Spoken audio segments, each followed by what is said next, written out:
Akkam jirtu ummata kiyya jaalatamaa fi kabajama akkuma beekamu guyyaan kaleessa doftorii keessaniif guyyaa addaa ture so warroonni wama dandeettan hundaan taabtaab irraa kaasee yaadan hirmaachuu irraa kaasee taabtaabii hamma leencatti hababaa hamma yuunivarsiitiitti motora hanga konkolaatota waan garagaraatiif waan dandeettan hunda gootan baay'ee tokko galatooma dhugumatti jechuudha ummata hagarana jaalatu ummata hagarana kabaju hin qaba jedhee yaadeetu hin beeku manaameyyuu hin beeku yaades hin beeku in argadhas jedhee yaade hin beeku haasawni haga amma gammachuun kaleessaa walna harkaa dhibaa so ummata kiyya wallahi aan waan jedhee galata keessan deebisu tokko hin qabu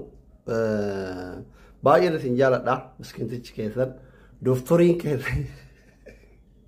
wallahi dhugaa rabbi doftoriin keessan ka isiniif jedhee waggaa 27 barate biluu black man tokkochi keessan jechuun miskintichi keessan ka biyya baqaa jiru kuni baay'ee tokko isin jaalata isa dhugaa rabbi baay'ee isin jaalata baay'ee tokko naa kabajama naaf jiraadha bakka jirtan hundatti naaf jiraadha galata keessan waan ittiin deebisu hin qabu dhugaa rabbitti waan ittiin deebisu hin qabu yoo danda'e akkuma duraanii obboleewwan keenya ka dhukkubsatan ka dheebotan ka beela yoo arge dhufeetti isin kadhachuudha malee xiyyaafuu ka biyya baqaa jira so dhugaa rabbitti baay'ee tokko isin jaaladha baay'ee tokko isin kabaja naaf jiraadha naaf galatooma dhugaa rabbitti jechi isiniif hin qabu hundi keessan warri irratti hirmaattanis hin hirmaatinis ka irreen isinin kutes ka dalagaan biizi isin gootes ka guyyaa dagattanis all of akkuma warruma dhufe keessatti uf laala baay'ee tokko isin jaaladha baay'ee tokko isin kabaja hunda keessan ilma oromoo ta'ee jechuudha hunda keessan ka dhufeef kan dhufin all of ka kennaa guddaa naa kennis kan kenninis ka taa'ee ilaalaa tures hunda keessan isin anaaf uffata kooti qabeenya kooti waa hunda kooti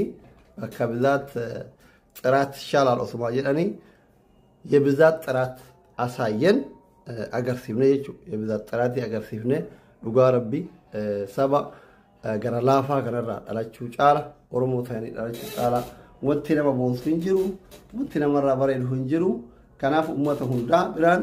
ሼር ጎዳ ኤርጋ ከየካና አኩሞ ጋብዱራ ሼር ጎተኒ ኡመተ ሪባ ካፍተን ጀቹ ወር ሼሪ